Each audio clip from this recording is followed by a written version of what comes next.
So as teams like the New York Yankees and the Tampa Bay Rays continue to improve and get ready for 2020, a team like the Toronto Blue Jays needs to keep up the pace so they make a panic move. Let's talk about it.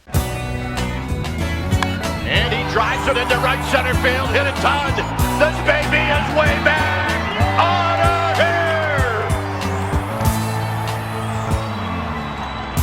here. What's going on, everybody? Welcome back to the Humm Baby Baseball channel, and today we're back on the Toronto Blue Jays. Have made a couple more moves since my last video. I made a video on them when they signed Ryu. That video had not even finished uploading when they signed Travis Shaw, who I'll get into. And they also just recently made a very interesting signing as a Giants fan, and it's a minor league deal, but still going to talk about it because I think he has a great chance to make the team, and that is Joe Panik. We'll start out with the first signing, Travis Shaw. It's been a little while since he was signed, but it is a pretty big signing, pretty interesting signing for a Blue Jays team that already has some good pop. They have a nice lineup. They got some good young stars, and they're adding in a guy who could potentially bring another 20 to 30 plus home runs to that lineup, and that is Travis Shaw. This is a guy with some power, like I said, but he's coming off of a really horrible injury-plagued season where he even got sent to AAA. Now, having said that, he tore it up in AAA, looked really good in AAA, but the Brewers decided at the end of the day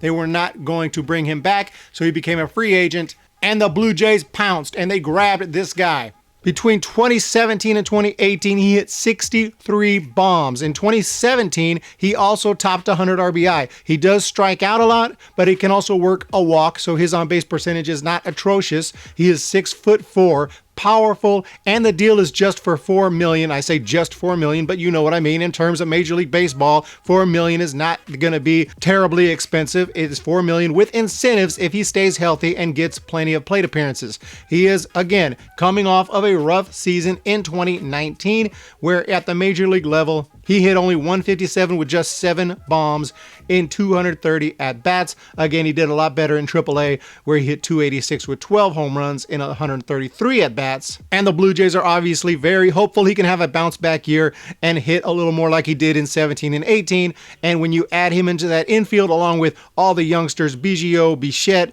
obviously Guerrero Jr., and then you got a lot of powerful guys, Rowdy Tellez, if Tellez is on the team. I'm not sure what their plans are with him, and between him and Hernandez, who's going to DH in that outfield, but they got guys like that, and Gurriel Jr., obviously, and Grichuk. They got plenty of pop in that lineup.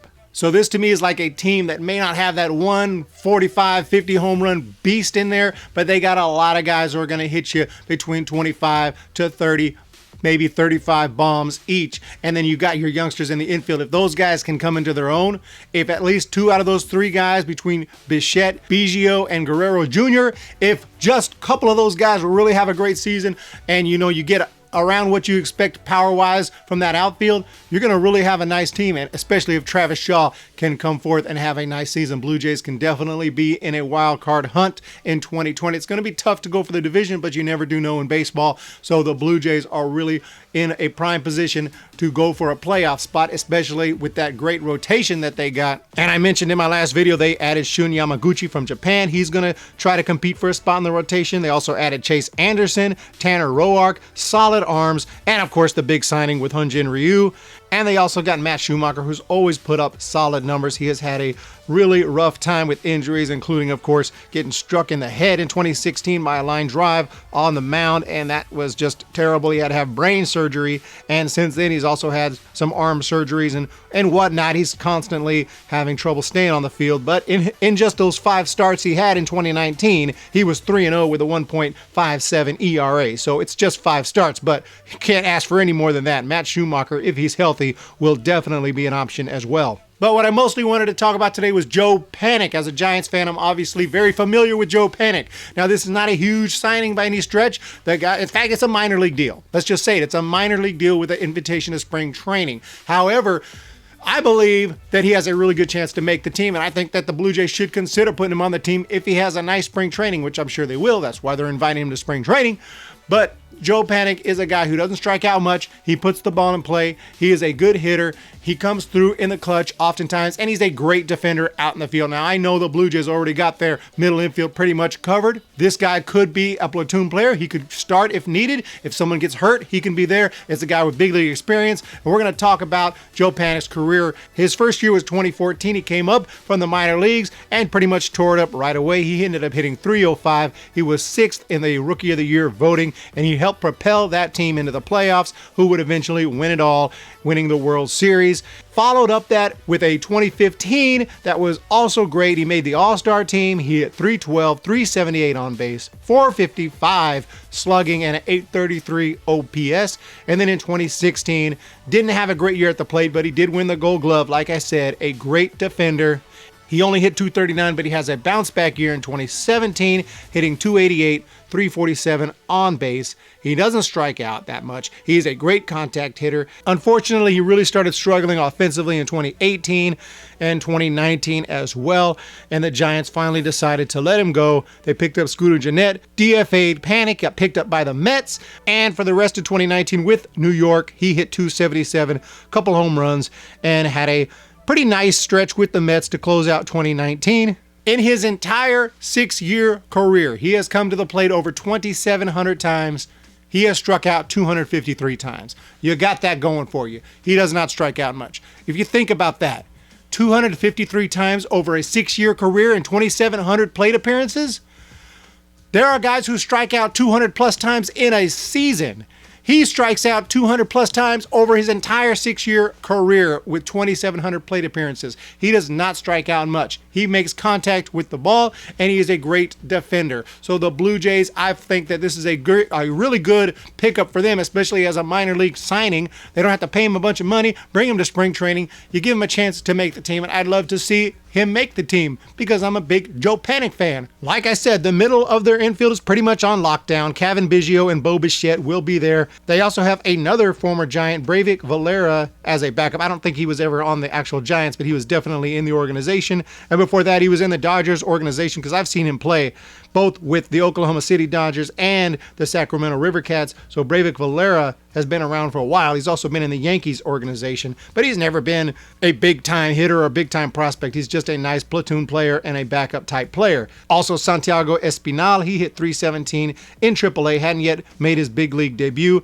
Not much pop, good defender, similar to Joe Panik, actually, so it kind of just depends on how things go in spring training. But all that said, I think Joe Panik, with his experience, with his ability, with his low strikeout rate, with his defense, I think you got to think that he is a big candidate to make the team over a couple of those other guys I mentioned as backups. And I don't want to say that those guys don't deserve the job if they earn the job in spring training. If Joe Panik goes out there and hits 118 or something terrible, or even, 180 or 200, he's going to have to really have a nice spring training. But I think it's a pretty cool pickup. I don't know if he's willing to go to AAA for the Blue Jays. I doubt it. I think he's just there to try to make the team.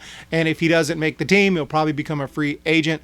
Depending, though, if he really has a rough spring training, he might think, maybe I need to go to AAA. We'll see how that works out for Joe Panik. But it's an experienced player, World Series champion, Gold Glove winner, all-star, doesn't strike out, makes contact, good slap hitter. He's got a little bit of pop. He'll hit you a home run from time to time, but he's not going to hit a ton of them. So, you got that going for you. Blue Jays, all in all, nice, well-rounded team, a lot of power, really good pitching rotation. I didn't talk about their bullpen, but they have a decent bullpen as well. And I think that the Blue Jays are going to be in a prime position to compete for a wild card in the American League. Remember, now we got 2 wild cards, and that's really going to help a team like the Blue Jays. I don't see them winning the division because of the Yankees and even the Rays. And of course, the Red Sox are always around, even though the Red Sox are going through some drama right now, and I don't know how well they're going to be ready to compete. But all in all, I really do like this Blue Jays team, and I see them having a nice year in 2020. And they picked up Joe Panik, they picked up Travis Shaw, they picked up Hyun Jin Ryu, they picked up Shun Yamaguchi. They're making the moves to improve that team. Tell me what you think about them in 2020. Thank you so much for joining me today on this video as we talk Toronto Blue Jays getting ready for 2020. And we're going to be talking more baseball real soon. We got the Hall of Fame election coming up, always exciting. And we got, of course, spring training coming up. Got more teams to cover. Let me know what you think in the comments below of the Blue Jays. Let me know what you think. Give me some video ideas. I'm going to talk to you guys real soon. Have a great day. Check out the links in the description. And if you want to check out my Patreon page, help give back to the channel, help me make more videos and grow Humm Baby Baseball, would really appreciate it. Also, I got a Twitter account as well and a Facebook. Just check out the links in the description and I'll talk to you later. See ya! When the Giants come to town, it's bye-bye, baby. Every time the chips are down, it's bye-bye, baby. History's in the making at Oracle Park.